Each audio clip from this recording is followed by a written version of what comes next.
Senate GOP offers cautious embrace of Trump amid fears over his electability.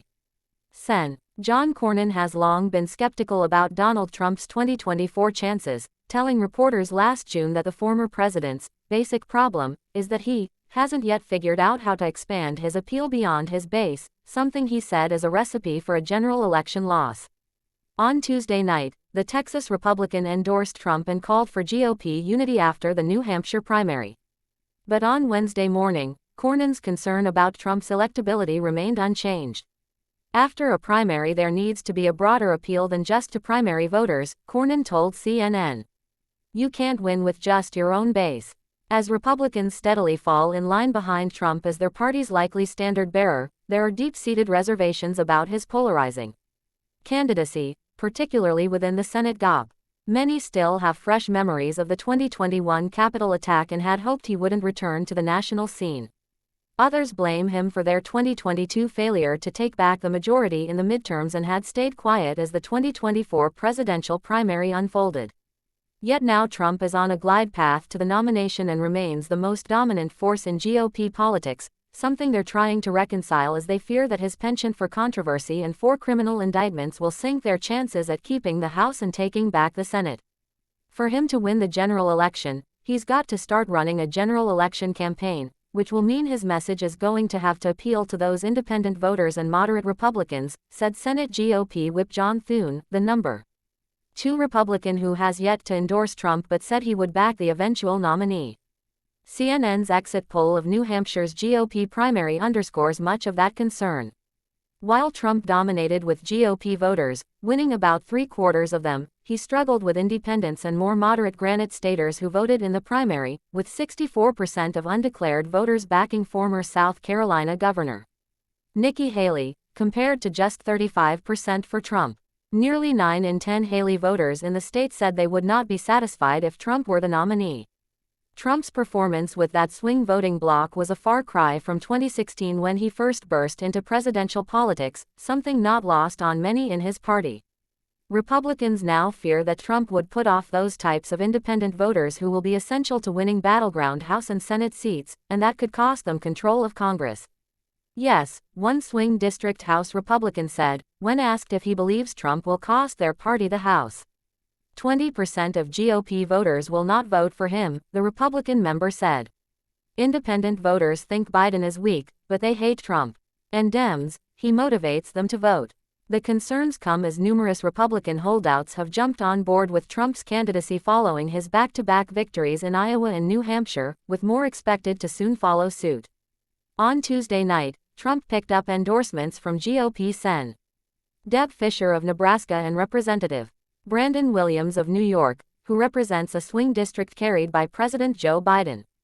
Despite Trump's lackluster showing with more moderate voters, a number of Republicans believe that will change in the general election, especially given Biden's poor approval ratings and dissatisfaction with his presidency. If you look at the battleground states, people would have to be incompetent not to go after and try and go after the right of center. In our state, unaffiliated voters, that's obviously where you would go for it. And that's exactly what Trump's going to do, Sen. Tom Tillis, a North Carolina Republican, told CNN. The races are not won by the parties. They're won in the middle, and I think both campaigns are going to target that. Sen. Lindsey Graham of South Carolina, a staunch Trump supporter, added, I think when you look at the structural problems of President Biden with the electorate versus that of Trump, I think Trump has a better hand. But there's a long way to go. Sen. Mike Rounds, a South Dakota Republican who has yet to endorse Trump, said that other candidates have shown in polls that they would have had a higher percentage of support than the former president. It doesn't mean that he can't win in the next election. And Fisher, who endorsed Trump on Tuesday night, said, I think people will pay attention to President Trump and the policies he's going to offer, and they're going to support him for those policies. Asked if he should moderate, the Nebraska Republican said, President Trump needs to be who he is. Yet there are some key Republicans who are keenly aware of who Trump is.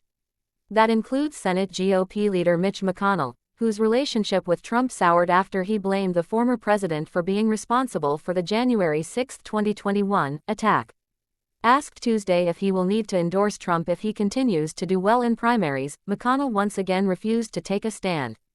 I don't have any announcement to make on the presidential election, McConnell said.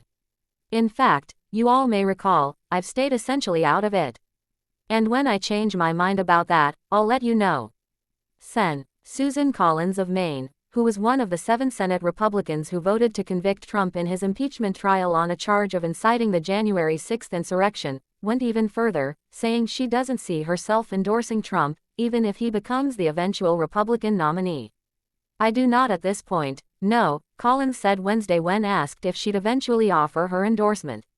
Collins also said she supports Haley staying in the race, a position that puts her at odds with Trump allies. I'm glad to hear last night that Nikki Haley is determined to stay in. And I think the more people see her for her, particularly since she appears to be the only alternative to Donald Trump right now, the more impressed that they will be, Collins said. Yet Sen. J.D. Vance of Ohio, a top Trump ally, said that Haley's continued candidacy will only hurt Trump's chances, and the party at large. What's going to happen here is that we're going to spend another $30, $50, maybe $100 million attacking Donald Trump, who will be our nominee, weakening him in the process, Vance told CNN. I think it's a huge mistake, and it will siphon money away from needed things on a failing presidential campaign. But even those who have been most resistant to Trump are coming to grips with the fact that the movement inside the GOP to stop the former president might be over. I think my wing has been wounded for a long time, and I don't know that it's going to be coming back anytime soon, said retiring Sen. Mitt Romney of Utah, who voted to convict Trump in both of his impeachment trials. Many senators are still grappling with Trump's resurgence within the party after he left Washington in disgrace in 2021. Asked to explain Trump's comeback within the GOP, multiple Republicans pointed to the weakness of Biden and the belief among the GOP base that he is a needed force to disrupt Washington. You think the grass is greener on the other side, and all of a sudden you get over there, you realize that pasture isn't better, you want to go back to the pasture you were in, said Sen. Markwayne Mullin of Oklahoma. For Cornyn, he said that he underestimated the anger voters have in both parties towards Washington. And I think President Trump, in many people's minds, is the answer to that status quo, he said. CNN's Ted Barrett, Sam Fossum, Kristen Wilson, Haley Talbot and Lauren Fox contributed to this report.